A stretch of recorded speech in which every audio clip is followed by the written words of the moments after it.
So, to get the majority of our information about the South African healthcare system, we interviewed Professor Sean Goatley-Sohn, and he teaches some ISC classes and also some communication courses at UK.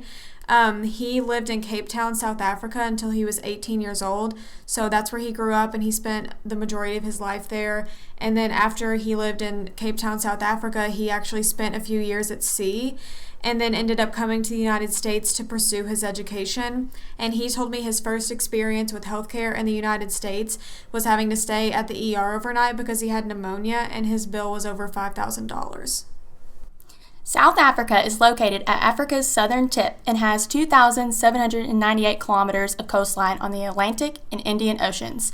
It has diverse cultures and languages with 11 officially recognized languages. 79.5% of the country is of Black African ancestry. It is a parliamentary republic, and it's the world's largest producer of platinum and chromium. Apartheid. It means apartness. It was introduced in 1948. It called for separate development of different racial groups in South Africa. They were laws that were forced the different racial groups to live separately and develop separately and grossly unequally too.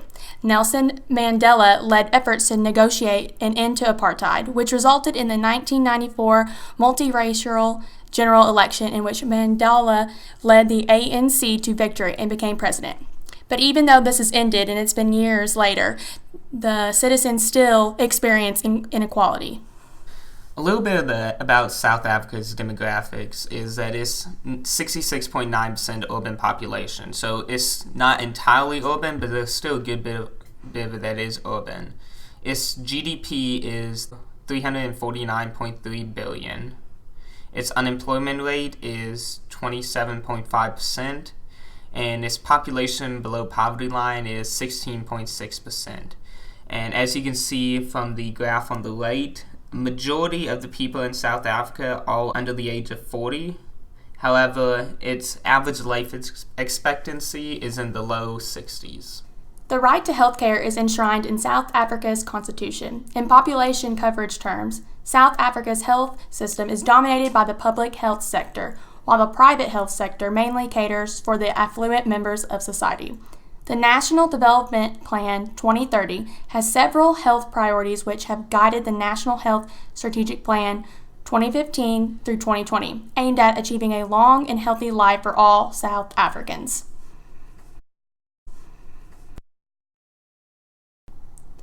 South Africa has some of the most deadly diseases.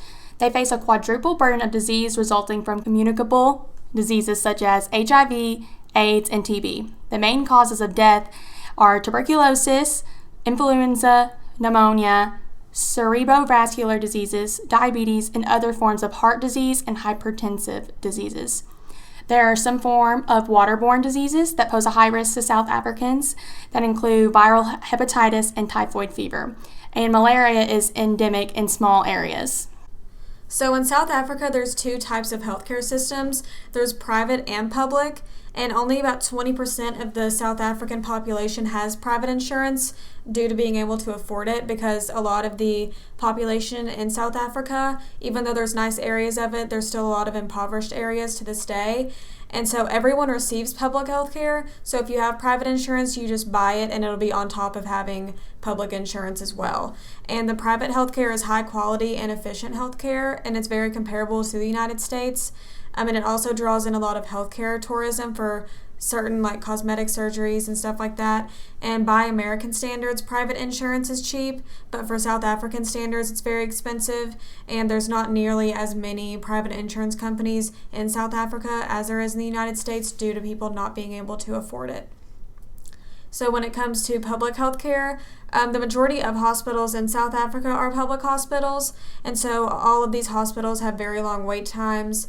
They're understaffed and under-equipped, but they do guarantee access to everyone.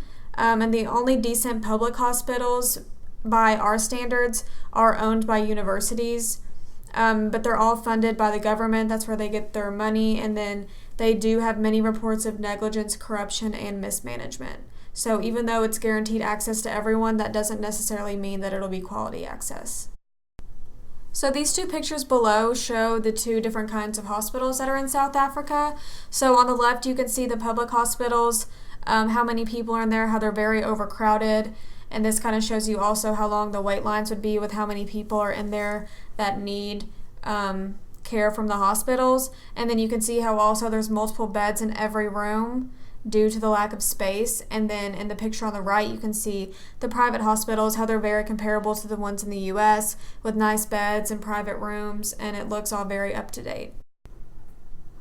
Funding and coverage. Private sector health professionals are generally funded through private health insurance. Health financing is 43% of health expenditure.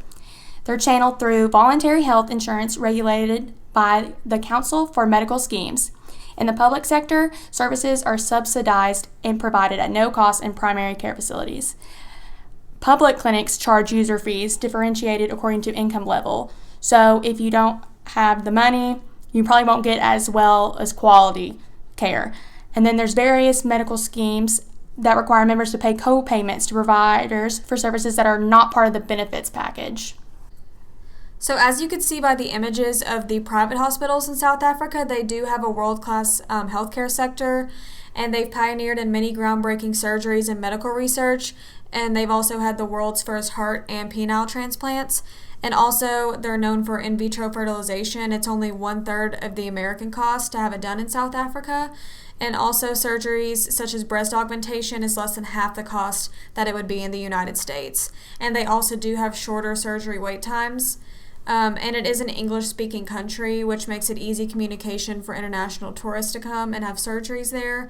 And they also have favorable currency in comparison to the euro and the US dollar.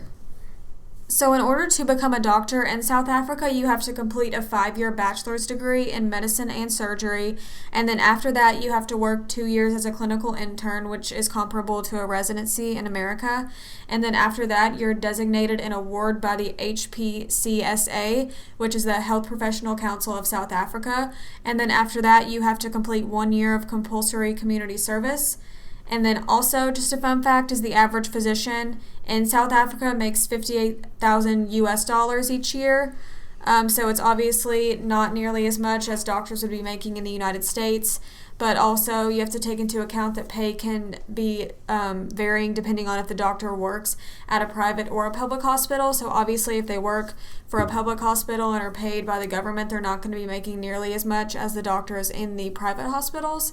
And people do pay out of pocket for their education in South Africa, although it's not nearly as expensive as it would be to pay for an education in the United States.